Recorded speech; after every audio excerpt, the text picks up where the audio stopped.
So I don't know about you, but I don't like small talk very much because I really prefer to connect with people on a much, much deeper level.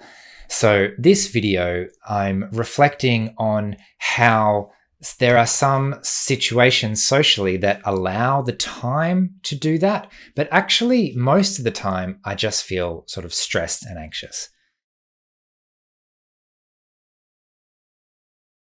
Welcome back to Autism from the Inside. You're here with Paul. I make weekly videos sharing the human side of autism, so make sure you hit subscribe to get the latest content. So I personally have a really deep desire to connect to other human beings, which is kind of ironic because that's the opposite of what people originally thought autism was. And I find myself in situations where it's difficult to connect with others, oftentimes because I feel too anxious because of a lack of time, a lack of opportunity to really make those deeper connections. It feels like there's a time limit on the conversation. When someone says, "How are you?" they're really asking for a 5-second answer, maybe a 10-second answer if you're really stretching the friendship, but they're not really looking to connect on a deeper level. So ironically, my deep desire to connect means that I have a lot more anxiety about connecting due to feeling rushed in a situation. And I think this is a really normal, natural thing that we all experience to some degree. I mean, I see this in small children when they come into a room full of strangers in the first time, and maybe they're hiding behind their parents' legs and they're all shy, and it takes them a while to kind of warm up to the situation. And then once they eventually feel relaxed and comfortable, then they're running around and chatting and interacting with everyone. And it's a completely different version of that child compared to the one that just walked in and was still a little bit shy, didn't really have the comfort level in that environment yet. And I feel like I need a lot of extra time sometimes to eventually get to that level of comfort in an environment where I can start to say meaningful things and make meaningful connections with the other people. So in the first minute or so, I'm probably not going to feel that comfortable, which means that if I know that the conversation is only going to last a couple of minutes, it's hard for me to invest in that conversation. I'm thinking of what it's like for me at my gym, when it's quite social in some ways, but there's just no time to actually talk to people. People say hello, but you know that in about 30 seconds time, we're going to have to go back to the class or do the next activity. So what kind of a conversation can you have in 30 seconds? There is just no opportunity to go any deeper there.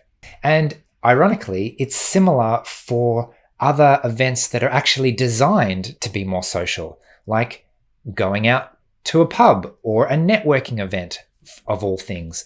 Very often, if you start speaking to someone, they will get interrupted, or a third person will come and join your group, and whatever you were talking about will sort of get interrupted. Or maybe one person will need to go to the bathroom or get a drink or something else. And all of a sudden, the flow of the conversation has interrupted.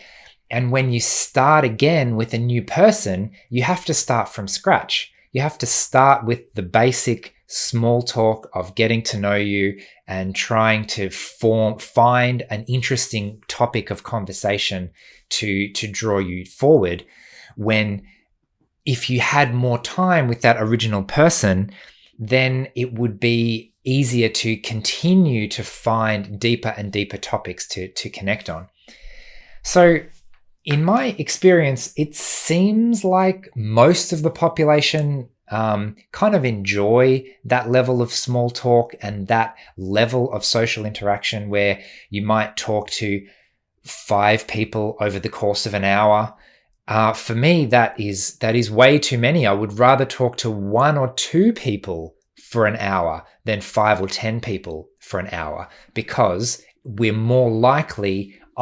am more likely to be more myself in those situations and to say more of the things that are meaningful to me in those situations, rather than relying on my scripts and just finding ways to go through the same generic, trying to feel comfortable with the other person kind of small talk conversation.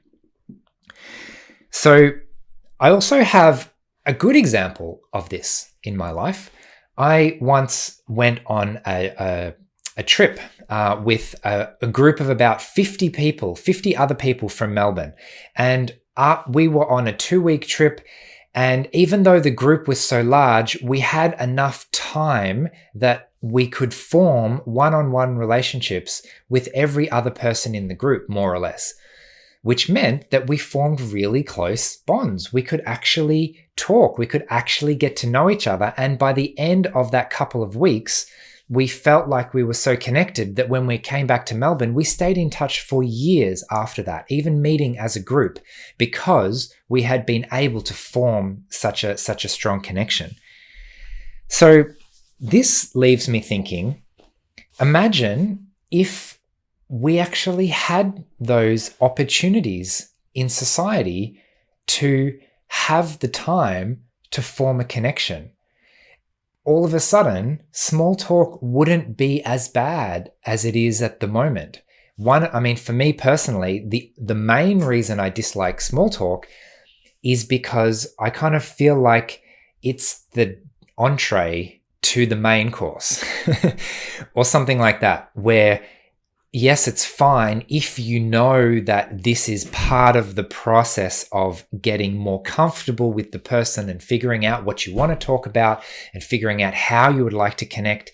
And then after that, you go on to the actually valuable part of the conversation, where after knowing each other, you can connect in some meaningful way. And if that process happened in that order, and there was a little bit of small talk followed by the main course of the significant, meaningful part of the conversation, then I think for me that would be completely fine, and I would be happy with that. Unfortunately, in our time-pressured culture, it tends to be more like small talk, entree.